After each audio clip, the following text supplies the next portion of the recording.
Breaking news. A man was found in a disheveled state and is believed to be suffering from extreme addiction to processed food. A witness saw the man wandering around the Bukit Bintang area and disturbing the peace of the nearby residents. The man is believed to be in a state because of overconsumption of ultra-processed food. The man was found intoxicated and carrying a large quantity of processed food while wandering around the district. This has become a larger issue as it may influence the others to adopt unhealthy eating habits. Live from Astro Malaya, this is Afternoon News bringing you the latest updates from around the world. Today, Nest Factory. What's really in the processed food we eat? And we hit the streets to hear what people think about it. Is it convenience or concern? Good evening, I'm NURDANIA and welcome to Astro Malaya News.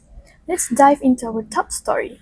A closer look inside the food factory reveals surprising details about the contents of processed food products that millions consume every day. With us now, we have WAFA, reporting live from the Nest Factory. Over to you, WAFA. Good afternoon, Dania. Here I am today at Nest Factory with our factory manager, AMALIN. Can you tell us a little bit about your experience in the food industry? Yes, I can. Hi, my name is AMALIN. I have been working in this industry for over 10 years now. I am the operating manager of Nest Factory, and we are producing various foods, including our popular snack called Crunchy. What can you say about the content of processed food that are produced by your Nest Factory? Okay, first thing first, of course, we use food additives in our food to enhance our flavors. But we use it only in moderate amount, which is just enough for consumers. But I'm not quite sure about other factories since they are not really following the food content suggested by the KKM. The food additives that are used are preservatives, which help extend shelf life and keep foods from spoiling. Sweeteners, which make food taste good but can be a hidden source of extra calories. Flavor enhancers to make food taste more savory or umami. Emulsifiers and thickeners, which help maintain texture and prevent ingredients from separating. And finally, color additives, which give food bright and appealing look like beet juice for bread. As far as I'm aware, our company follows all the food safety procedures and guidelines that are provided by KKM. It also depends on the customer amount of consumption, as excessive intake can also lead to negative health effects. Moderation along with a well-rounded diet is also necessary to staying healthy while enjoying these products. Thank you very much, AMALIN, from the inside of the factory manager. So I'll pass back to Dania at industry. Over to you, Dania. Thank you for the insight, WAFA and AMALIN. What a detailed information from our Nest Factory's manager about the real content of processed food. For further insight, let's hit the district and ask residents' opinion on this topic. Now, I'll pass to Izzatul, live from the district. Over to you, Izzatul. Thank you, Dania, from the Penta series. I am Izzatul Aisyah, live on University Malaya. Hello guys, do you guys have a minute? Yes. Alright, so come here. So I am from Astro Malaya News and I would like to ask you guys about a few questions. By the way, what's your guys' name? Okay, my name is MARISA. My name is MOHAMAD ZULFIKAR. Alright, I'd like to ask, what are your thoughts on processed food? Is there anything the two of you can elaborate? So for me, about processed food, it have their own advantage and disadvantage. So for me, processed food giving a lot of bad effects to our body. About processed food, it can split into two, their effect, which is they giving a short-term effects and long-term effects. So about the short-term effects, such as blood pressure and blood sugar can be increased easily if we overconsume it. We also easily to gain weight because of their contains a lot of sugar, salts, fats and oil. Other than that, about the long-term effects, increase the risk of cardiovascular disease, heart attack and strokes. Lastly, processed food also increase our potential to get any type of diabetes.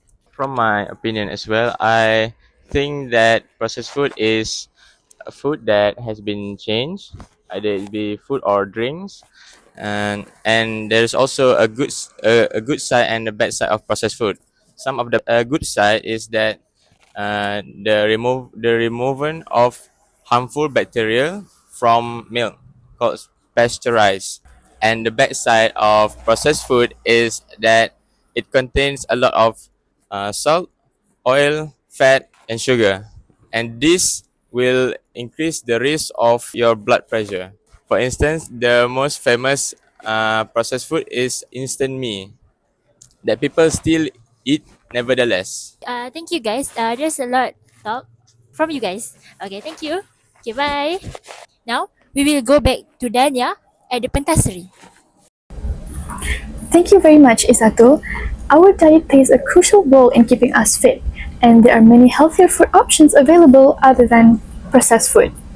Without further delay, I'll pass it over to Wafa, who is live with our special guest, the chef from a 5-star restaurant that will give us a special recipe. Thank you, Dania. With me again to meet our special guest today, Chef Bin. Chef Bin is the head chef of the Garden Restaurant. It is a popular five-star restaurant at Kuala Lumpur.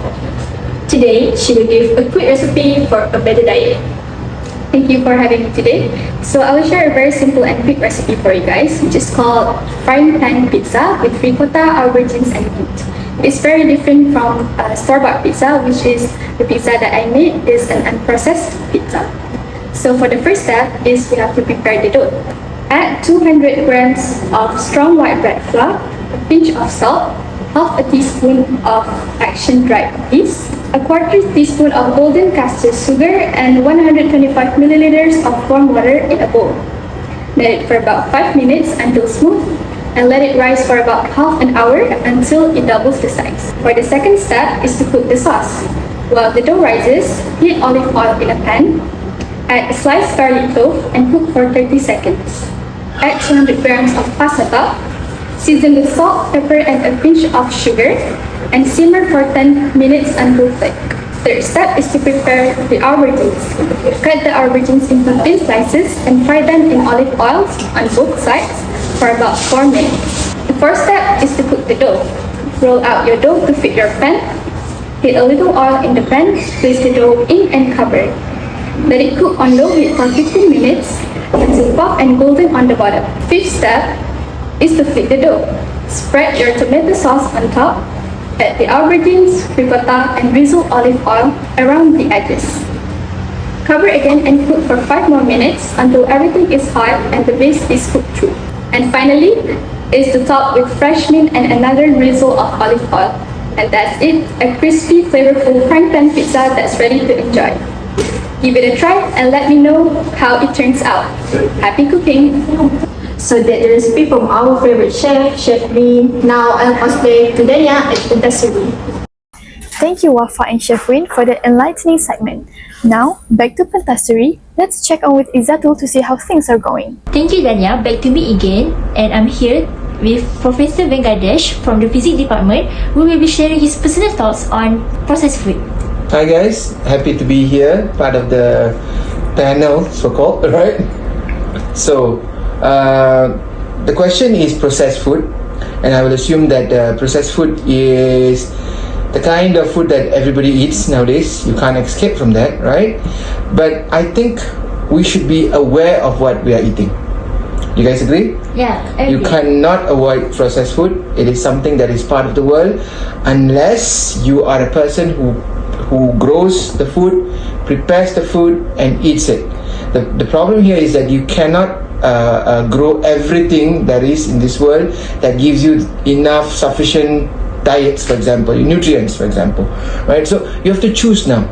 Once in a while, it is fine to eat highly processed food. Okay, processed food can be, I think, in my own definition, could be mildly processed, or highly processed, right? Or just simply processed.